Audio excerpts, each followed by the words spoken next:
Innal hamdalillah nahmaduhu wa nasta'inuhu wa nastaghfiruh wa natubu ilaih wa na'udzu billahi min syururi anfusina wa min sayyiati a'malina may yahdihillahu fala mudilla lahu wa may yudlil fala hadiya lahu asyhadu an la ilaha illallah wahdahu la syarika lahu wa asyhadu anna muhammadan abduhu wa rasuluhu la nabiyya ba'dahu. Allahumma salli ala nabiyyina Muhammad wa ala alihi wa sahbihi wa barik wa sallim ajma'in. Amma ba'd, subhanaka la ilma lana illa ma 'allamtana innaka antal alimul hakim. Allahumma iftah lana qulubana wa alhimna rushdana wahdina ila siratikal mustaqim. Fadilatul kharamun, shaimin was shaimat, jamaah Masjid Ar-Ridha yang insyaallah diberkahi dan dirahmati Allah Subhanahu wa taala. Bagaimana kabar Ramadan siang ini Bapak Ibu semuanya? Alhamdulillah. Mudah-mudahan makin semangat apa makin kendor? Ya, makin ya. Mudah-mudahan semakin semangat, semakin bahagia dan enggak makin kendor gitu ya. Kenapa? Karena kalau kita lihat jujur saja bukan tidak mungkin pertengahan Ramadan yang kedua ini ataupun 10 hari yang kedua kita mulai mendapati bagaimana kondisi babak penyisihan itu benar adanya. Betul nggak Bapak Ibu? Karena 10 hari pertama itu Masya Allah, masjid-masjid mau di kantor mau di rumah itu rame aja atau rame banget Bapak Ibu? Rame banget ya, bahkan mengalami namanya anomali ya, ketidakbiasaan. Tapi begitu 10 hari kedua, 10 malam kedua sudah mulai mengalami kemajuan ya. Kemajuan apa? Ya bukan amalnya, ternyata softnya maju. Bahkan 10 hari yang terakhir makin maju atau makin rame Bapak Ibu? Makin ramenya di mana? Ya di jalan, di mall ya, tapi ya di masjidnya mulai mengalami kemajuan yang sangat signifikan, kembali mendekati normal. Jadi Bapak Ibu, kalau kita lihat Ramadan ini harusnya hadir sebagai jalan untuk meningkatkan kualitas diri kita. Jadi kalau kita memaknai proses bertumbuh itu adalah continuous improvement, maka madrasah Ramadan itu adalah salah satu wahana untuk pembuktiannya Bapak Ibu. Makanya ketika kita berada di Ramadan, kita dihadapkan kepada dua pilihan atau dua jalan. Mau pilihnya jalan kesenangan atau jalan ketenangan. Karena ada orang yang ketika dia bertemu dengan Ramadan, ya dia senang sih, tapi senangnya itu ya sebatas kemudian nanti bagaimana bisa mendesain menu bukber 31 hari. Wah, kebanyakan 31 hari. Sampai bahasanya itu, wah nanti sahurnya makan apa, bukbernya bareng siapa, temen yang mana. Bukan sekedar itu Bapak Ibu. Ataupun ketika berbicara Ramadan, wah nanti bisa pakai baju lebaran yang baru, rumah baru, mobil baru. Kemudian ya jangan bilang istri baru, ini hati-hati ya. Ramadan ini semua lintasan prasangka itu jadi doa ya. Dan setiap doa pasti dikabulkan ya. Maka hati-hati, doanya yang baik-baik aja. Oh memang itu yang pengen dikabulkan Ustaz. Maka Bapak Ibu yang dirahmati Allah, atau ya bahasanya saya senang di Ramadan karena apa? Sudahlah waktu kerjanya dikurangi, alhamdulillah ada insentif bahkan THR 3 kali daripada setiap hari dapatnya ya kan. Dan insya Allah kelihatan hilal THR hari ini sudah terlihat atau belum Bapak Ibu? Ya, sudah ya, alhamdulillah sudah terlihat atau sudah habis Bapak Ibu? Tapi insya Allah mudah-mudahan yang sudah terlihat dan sudah mendapatkannya lebih baik daripada THR tahun yang lalu ya. Kok nggak ada yang amin? Makanya berat ya kan. Ya mudah-mudahan THR-nya lebih baik, amin ya rabbal alamin. Tapi bukan sekedar itu saja Bapak Ibu ya, karena kalau kita hanya mendasarkannya kepada yang disebutkan tadi, apa yang kita makan, apa yang kita pakai, apa yang kemudian kita dapatkan di Ramadan dari sisi materialistis ataupun dari sisi apa yang kita senangi, maka bukan tidak mungkin ini yang kita sebut sebagai jalan kesenangan. Tapi yang namanya jalan ketenangan ini akan berbeda. Karena ketika jalan ketenangan itu kita akan merasakan bahwa Ramadan ini adalah satu wasilah keadaan maupun waktu yang Allah hadirkan kepada umat akhir zaman, umatnya Rasulullah SAW, untuk menikmati hidangan cintanya Allah kepada hambanya. Makanya kita ngerasain nggak bagaimana ketika kita di Ramadan itu merasakan ketenangan-ketenangan. Bahkan salah satunya ketika kita ngaji tenang, ketika kita sholat tenang, ketika kita bahkan berzikir tenang, bahkan ikut majelis kajian tenang apa enggak Bapak Ibu? Sangat tenang. Makanya langsung selektif milih posisi tempat duduk di mana ya. Karena posisi menentukan prestasi. Makanya mana yang lebih tenang ikut kajian?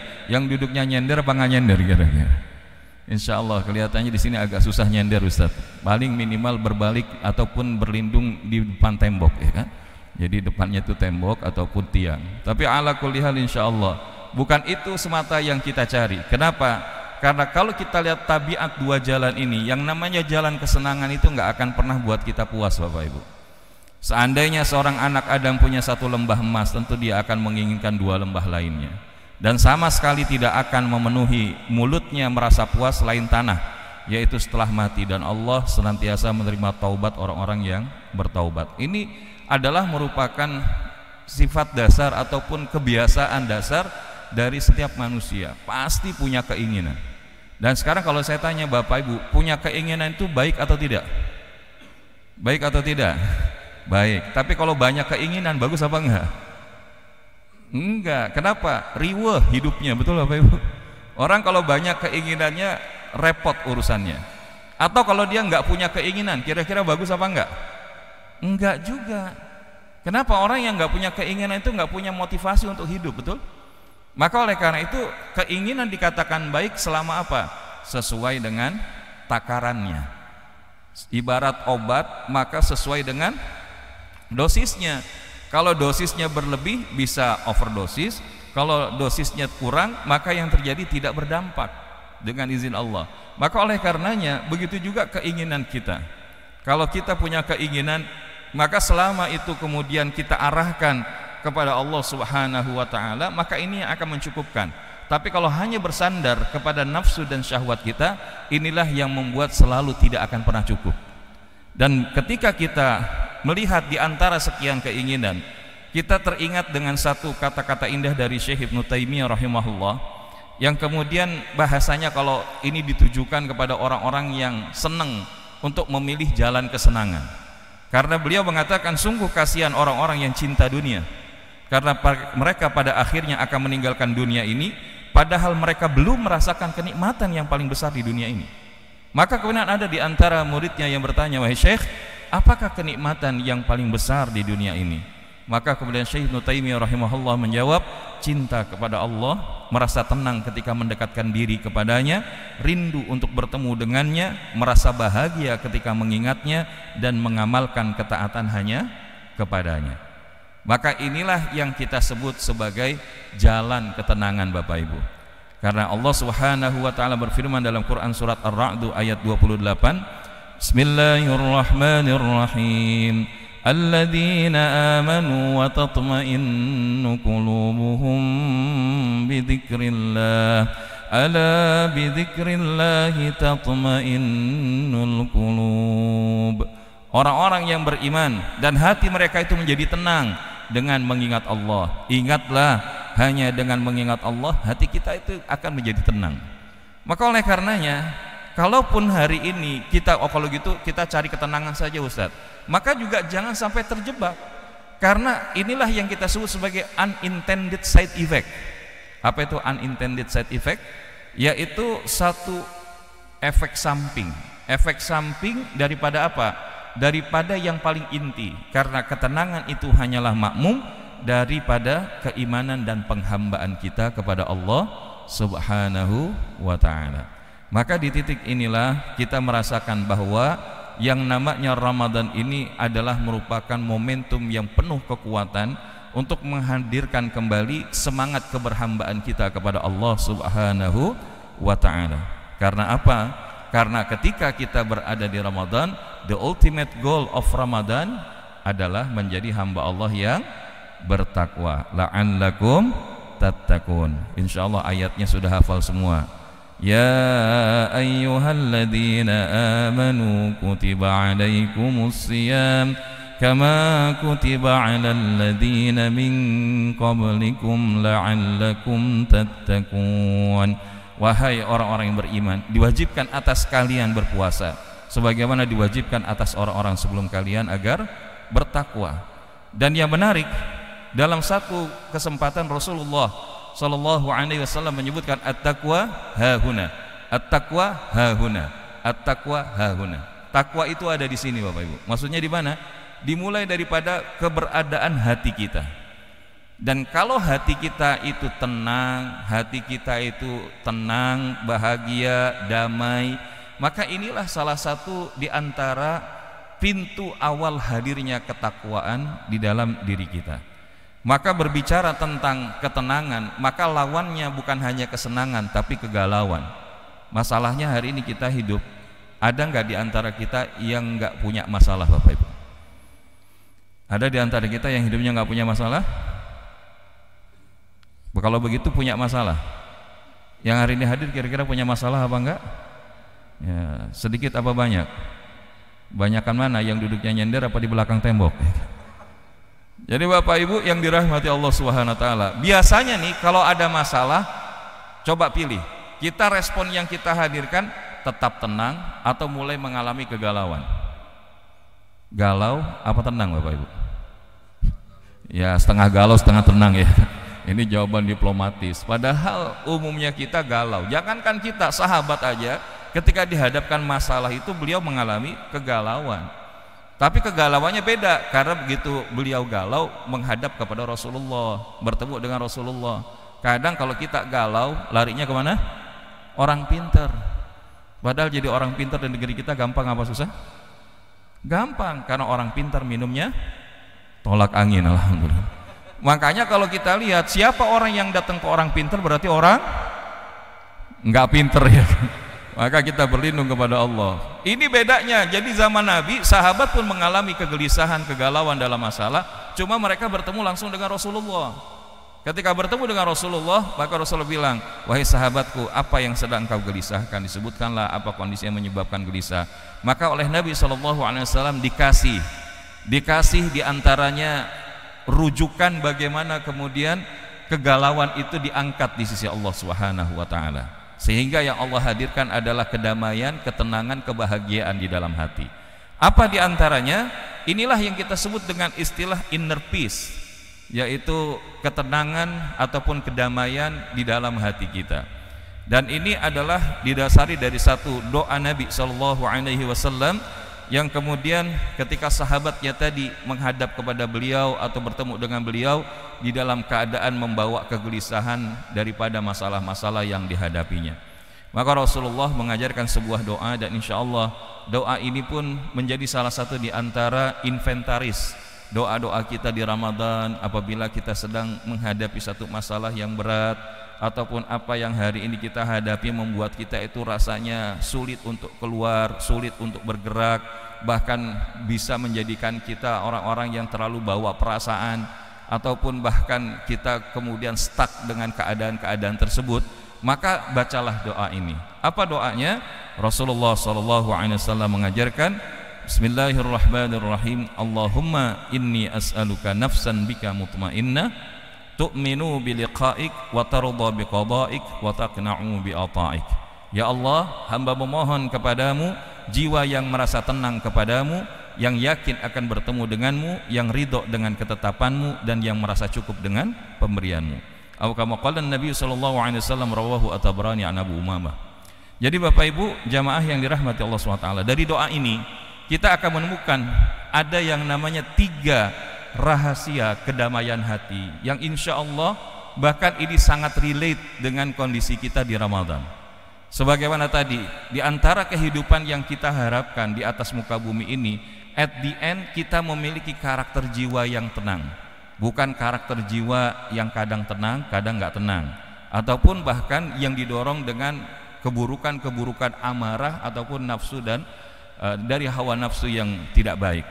Maka ketika kita berbicara nafsul mutmainnah, ini menunjukkan bahwa Rasulullah SAW seorang nabi dan rasul saja masih butuh untuk dijadikan bagian daripada nafsul mutmainnah. Padahal nabi ini lebih daripada kita semua Bapak Ibu. Maka ini menunjukkan bahwa kebutuhan kita terhadap Allah harusnya bahkan melebihi daripada butuhnya Rasulullah daripada keadaan ini. Karena kan kita mengharapkan di akhir perjalanan hidup kita tidak ada yang paling kita harapkan kecuali kita kelak dipanggil Allah dengan panggilan indah. Apa itu panggilannya? Ya ayyatuhan nafsul mutmainnah irji'i ila rabbiki radiyatan mardiyah fadkhuli fi ibadi wadkhuli jannati. Ini yang kita harapkan Bapak Ibu. Wahai yang berjiwa tenang, keluarlah kalian dalam keadaan ridho dan aku ridhoi, maka masuklah ke dalam golongan hambaku dan masuklah ke dalam surgaku.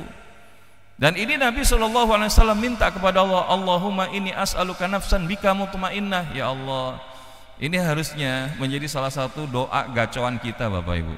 Kita minta kepada Allah agar kita juga menjadi bagian daripada nafsul mutmainnah. Yang menariknya dari doa ini Rasulullah memberikan clue kepada kita bagaimana bisa menggapai tangga nafsul mutmainnah itu.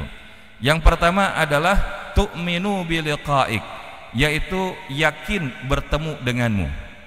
Maka konteks yakin dengan bertemu dengan Allah ini adalah pilar pertama daripada bagaimana kita menghadirkan ketenangan hati, ketenangan jiwa kita di dalam Ramadan ini. Yaitu apa? Clarity of purpose, punya kejelasan tujuan. Kenapa? Karena seorang yang mengetahui titik tuju pasti dia akan pilih jalan. Betul apa enggak Bapak Ibu? Misalkan Bapak Ibu mau ke Ciputat, ke kampus UIN, tapi nggak tahu jalannya, kira-kira nyampe apa enggak? Tahu jalannya tapi nggak jalan, nyampe apa enggak?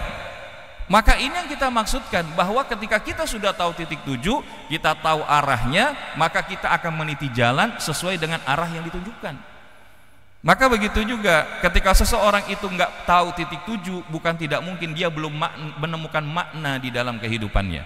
Ada satu ungkapan daripada Mark Twain yang mengatakan, the two most important days in your life are the day you are born and the day you find out why, atau life purpose. Dua hal yang paling penting di dalam kehidupan kita semua adalah ketika hari di mana kita dilahirkan dan hari di mana kita menemukan apa alasan besar hidup kita itu ada di sini. Kenapa Allah hadirkan kita di atas muka bumi ini? Maka dalam konteks kita sebagai seorang muslim, ada satu makra yang Allah ingatkan kepada kita. Afahasibtum annama khalaqnakum abatha wa annakum ilaina la turja'un. Apakah kalian mengira diciptakan Allah hanya untuk main-main saja Bapak Ibu, dan kemudian kalian tidak dikembalikan kepada Allah? Nah, maka yang perlu kita hadirkan, yang menarik dari konsep ini, kita akan belajar bagaimana self coaching. Karena kalau kita hari ini ingin improving dari kondisi hari ini yang baik menuju yang lebih baik, from good to be great, maka salah satu pendekatan yang kita pakai itu adalah coaching. Tapi kalau kita kondisinya sebelumnya tidak baik menuju baik, salah satunya counseling.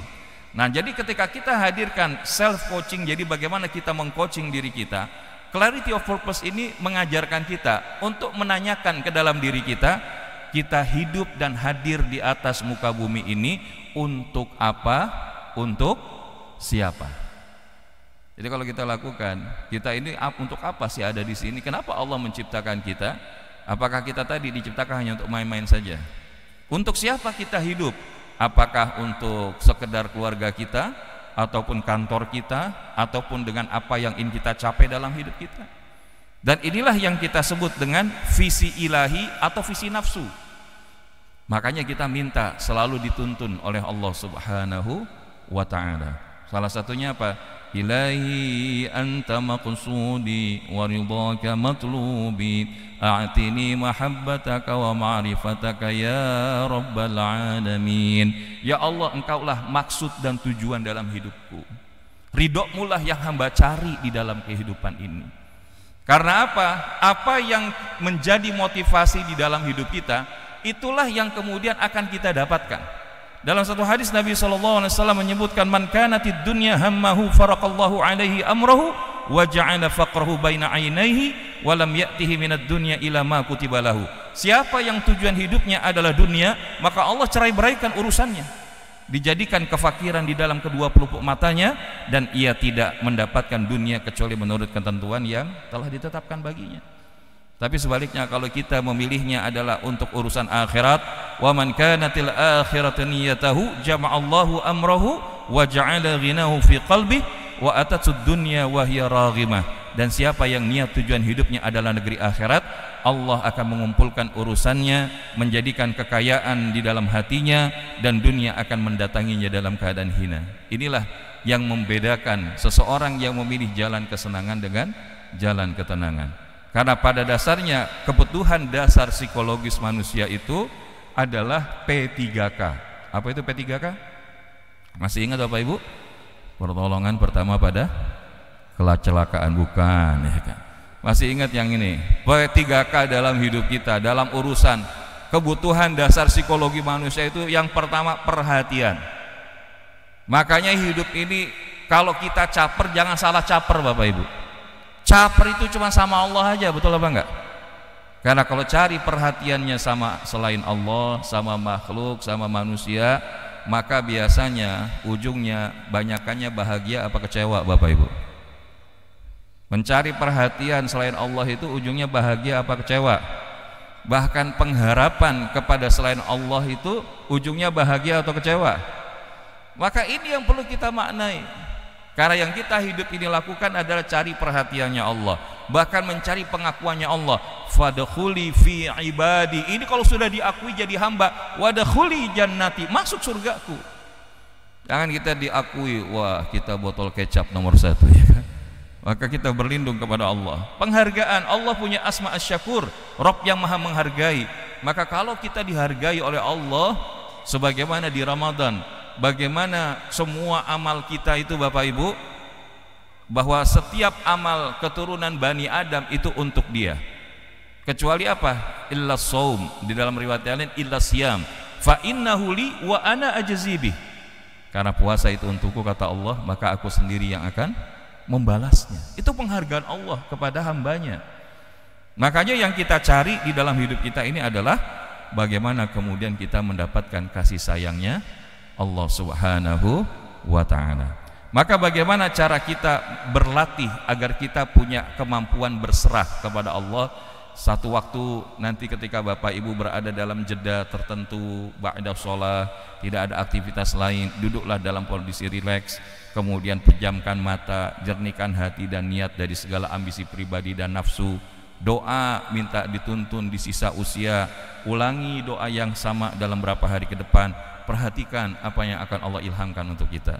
Maka salah satunya nanti boleh dicari, tapi minimal doa ini kita tambahkan di dalam aktivitas setiap habis sholat. Ilahi anta maqsudi wa ridhaka matlubi, a'tini mahabbataka wa ma'rifataka ya rabbal alamin. Ini yang pertama Bapak Ibu. Yang kedua adalah tadi tu'minu biliqa'ik wa tardah biqada'ik. Yang kedua itu adalah acceptance. Inilah pilar yang kedua. Seseorang hidupnya tenang, merasakan bahagia kalau dia bisa menerima. Makanya kata kuncinya dalam self coaching, ketika dia melakukan dalam kehidupan, dia akan tanya, hari ini nikmat yang saya dapatkan, yang saya miliki, yang saya gunakan ini dari siapa? Dan ini punya siapa? Inilah yang akan menghadirkan kualitas kesyukuran Bapak Ibu. Karena kalau kita fokus sebatas pada nikmatnya, maka banyak di antara kita lupa kepada yang menjadi sang pemberi nikmat.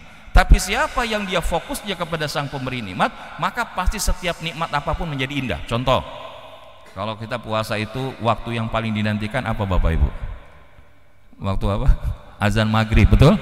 Nah, begitu azan maghrib, pertanyaannya apa menu berbuka kita? Kalau dikasih pilihan air mineral, korma, bala-bala, atau bala-bala, korma, air mineral, bala-bala, atau korma. Kenapa kok bala-bala dibawa-bawa Ustaz? Karena kita hari ini lihat kalau buka puasa selain sudah makan korma atau minum air mineral, itu kayaknya kalau belum ada gorengan rasanya belum selesai. Ya, betul. Maka hari ini kita harus maknai, kalau gitu misalkan nggak ada terus apa? Wah, kayaknya ada yang kurang. Nah, itu dia. Padahal yang kita harus hadirkan, ini nikmat dari siapa? Punya siapa? Coba Bapak Ibu, kita war takjil dari jam 1, Masya Allah, kan? Semua es dibeli, semua bubur dibeli. Tapi begitu kemudian azan berkumandang, kita meneguk satu tegukan air mineral, kira-kira sudah nikmat apa enggak Bapak Ibu? Ini yang kita katakan. Jadi kita belajar daripada Sayyidina Umar, bahwa Sayyidina Umar Ibn Khattab pernah mengatakan, aku tidak peduli atas keadaan susah dan senangku, karena aku nggak tahu mana di antara keduanya itu yang lebih baik bagiku. Artinya apa? Dia akhirnya mudah untuk berbaik sangka kepada Allah, karena belum tentu yang tidak baik menurut kita itu adalah yang tidak baik menurut Allah, bisa jadi malah sebaliknya. Wa 'asa an takrahu syai'an wa huwa khairul lakum wa 'asa an tuhibbu syai'an wa huwa syarrul lakum. Makanya nanti dari situ kita akan mudah menemukan makna Bapak Ibu, karena ada di antara yang perlu kita pahami mengenai aturan Allah di atas muka bumi ini. Salah satunya hari ini kita ngaji saja. Apakah ini kebetulan Bapak Ibu? Apakah ini kebetulan? Enggak. Kenapa? Karena tidak ada yang terjadi di atas muka bumi ini kecuali terjadi atas izin Allah Subhanahu wa ta'ala, baik itu yang berupa kebaikan ataupun yang tidak baik, termasuk musibah. Ma asaba min musibatin illa biidznillah wa man yu'min billahi yahdi qalbah wallahu bikulli syai'in alim. Tidak ada satu musibah apapun yang menimpa seseorang itu kecuali dengan izin Allah, dan barang siapa yang beriman kepada Allah, niscaya dia akan memberikan petunjuk kepada hatinya, dan Allah Maha mengetahui segala sesuatu. Maka ini yang kita yakini, dan ketika kita yakin semua terjadi atas izin Allah, maka semua itu pasti baik dari Allah. Ini esensi keimanan. Ajaban li amril mu'min inna amrahu kullahu lahu khair wa laisa dzaka li ahadin illa lil mu'min. Sungguh menakjubkan urusan orang beriman, karena semua urusannya itu baik, dan itu enggak ada pada diri seseorang kecuali daripada orang yang beriman. Maka di titik inilah keyakinan yang mendamaikan akhirnya hadir di dalam diri kita. Kita menerima bahwa apapun yang Allah hadirkan untuk kita, dialah Allah Rabb yang maha adil, enggak mungkin zolim kepada hambanya. Dialah Allah yang maha benar, enggak mungkin keliru. Dialah Allah yang maha bijaksana dan enggak mungkin sembarangan. Karena ketika kita menyadari itu, inilah yang menjadi penawar pedihnya cobaan. Kalau hari ini kita merasakan, kok kenapa ya saya diuji lebih banyak daripada dia, maka agar ujian terasa ringan, Syekh Ibnu Athaillah mengatakan, engkau harus tahu bahwa Allah lah yang telah memberikanmu ujian. Zat yang menetapkan beragam takdir atasmu adalah yang selalu memberikan kepadamu pilihan terbaik. Maka disinilah kita melapangkan wadah hati Bapak Ibu. Maafkan kalau misalkan kita ada orang yang zalim kepada kita, berlaku tidak baik, itu akan menjadi yang akan dihisap oleh Allah. Tapi respon kita itu yang akan dihisap juga oleh Allah SWT. Maka mudahlah memaafkan karena ingin dimaafkan, mudah ridho karena kita ingin diridhoi oleh siapa? Oleh Allah Subhanahu wa ta'ala. Maka jangan sampai kita itu ada kemelekatan. Lepaslah rasa memiliki, karena awal penderitaan hidup itu adalah karena perasaan memiliki, dan menderita itu karena melekat, sesuatu digenggam erat-erat. Wah, kalau saya nggak kerja di sini nanti saya akan bagaimana? Wah, saya kalau nggak punya pemasukan sekian nanti gimana keluarga saya? Padahal Bapak Ibu, Allah yang mengatur rezeki kita, semua punya Allah. Nabi Musa itu untuk makan siang aja yang beliau nggak dapat, mintanya sama Allah gimana? Rabbi inni lima anzalta ilayya min khairin fakir. Ya Allah, sesungguhnya hamba sangat memerlukan sesuatu kebaikan yang Engkau turunkan kepadaku. Ini doa yang tersembunyi Bapak Ibu, doa covered. Dan Allah kasih bukan hanya saja makan siang, tapi juga apa? Istri dikasih, tempat tinggal dikasih, pekerjaan dikasih, otomatis makan siangnya terjamin. Karena apa? Menjadi menantunya Nabi Syuaib alaihissalam. Maka Bapak Ibu yang dirahmati Allah, yang terakhir adalah wataqna'u bi'ata'ik. Ini adalah satisfaction. Kunci ketiga bagaimana agar kita mendapatkan ketenangan. Selain kita punya clarity of purpose, kemudian kita memiliki acceptance, maka yang ketiga itu satisfaction. Dan kalau kita bicara satisfaction, Maka pertanyaan yang perlu kita tanya di dalam hidup, termasuk ketika di Ramadan ini, apa sih yang sedang engkau cari, wahai diri? Karena kita sadar bahwa umur kita Bapak Ibu itu jumlahnya enggak banyak sebagaimana umat-umat sebelumnya. A'mari ummati baina sab'ina wa sittin. Umur umatku itu antara 60 sampai 70 tahun. Maka jangan sampai yang tadi kita singgung di awal, jangan sampai di 10 akhir Ramadan, justru mendekati akhir Ramadan kita makin kendor. Apa yang kita cari? Kalau kita hari ini mau mudik, sebetulnya nggak harus tunggu Lebaran. Kalau kita mau punya baju Lebaran, nggak harus tunggu Ramadan. Kalau kita pengen punya kue nastar atau buat kue nastar, nggak harus tunggu juga pada saat-saat di waktu yang primer. Karena ini kita harus bahasanya tamak terhadap waktu di Ramadan ini. Jangan biarkan Ramadan itu hadir dalam keadaan kemudian kita tidak mendapatkan banyak manfaat. Makanya di sini bagaimana agar kita bisa merasakan kepuasan di dalam hidup adalah rumusnya our enjoying bigger than our wanting. Maka bagaimana agar kita bisa merasakan kepuasan hidup? Maka apa yang kita nikmati harusnya lebih besar daripada apa yang kita inginkan. Insya Allah inilah yang kemudian menjadi keindahan daripada hamdalah. Ketika kita mengucapkan alhamdulillah, Allah mengajak hambanya untuk mencintainya dengan berbagai macam nikmat dan karunia, yang dengan itu Allah menciptakan, menghidupkan, perbaiki keadaan dan menyempurnakan semua urusan mereka. Bahkan dengan itu Allah penuhi kebutuhan dan mudahkan urusan mereka semua. Ini yang diungkapkan oleh Syekh Abdurrahman As-Sa'di rahimahullah. Makanya kalau kita hari ini sudah masuk hari keberapa? 13. Maka ucapkanlah alhamdulillah, dan insya Allah siap untuk menjadi yang menyelesaikan challenge dari Ustadz Istajib tadi. Siapa yang dia pengen khatam sebelum 30 hari Bapak? Ya, mudah-mudahan insya Allah. Ini kalau sudah ada di dunia aja begitu, apalagi di akhirat Bapak Ibu. Fastabiqul khairat. Minimal kita bukan berkompetisi dengan yang lain, tapi berkompetisilah dengan diri kita. Jadikan hari ini bisa lebih baik dari kemarin, dan esok hari lebih baik dari hari ini. Ramadan tahun ini menjadi Ramadan yang lebih baik untuk menghantarkan kepada pribadi takwa kita kepada Allah Subhanahu wa ta'ala. Maka sebagai penutup kita baca doanya sekali lagi Bapak Ibu, boleh? Bismillahirrahmanirrahim. Allahumma inni as'aluka nafsan bika mutmainnah tu'minu biliqa'ik wa tarda biqada'ik wa taqna'u bi'ata'ik. Ya Allah, hamba memohon kepadamu jiwa yang merasa tenang kepadamu, yang yakin akan bertemu denganmu, yang ridho dengan ketetapanmu, dan yang merasa cukup dengan pemberianmu. Amin ya rabbal alamin. Hadanallahu wa iyyakum ajmain. Kami kembalikan kepada moderator. Wal muwaffiq ila aqwamit thariq. Wassalamualaikum warahmatullahi wabarakatuh.